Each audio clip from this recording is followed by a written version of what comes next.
Ini 5 cara untuk meningkatkan kadar metabolisme badan.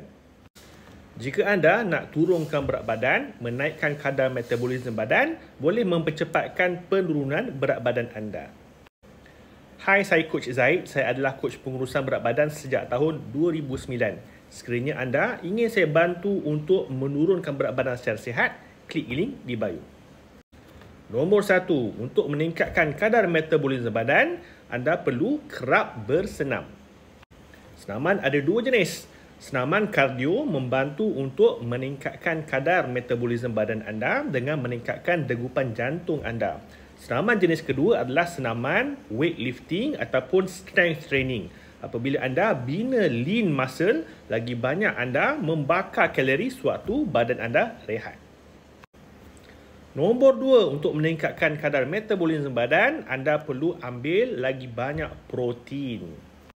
Bila anda ambil lagi banyak protein, jisim otot anda akan semakin besar, membantu untuk meningkatkan kadar metabolisme badan. Nombor 3, minum air sejuk. Bila anda minum air sejuk, badan anda punya suhu akan jatuh.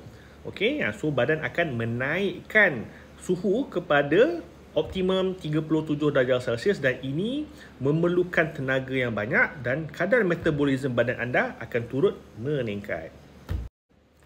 Tips keempat, untuk mendapatkan rehat yang cukup, tidur yang berkualiti dan cukup. Okay, jika anda tak cukup tidur ataupun tidur dengan sering terganggu, selalu bangun, okay, ia menyebabkan anda punya kadar metabolisme badan terganggu.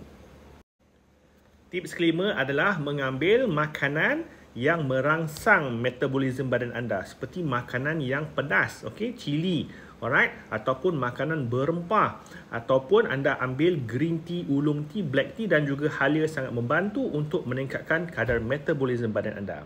Share video ini dengan rakan-rakan.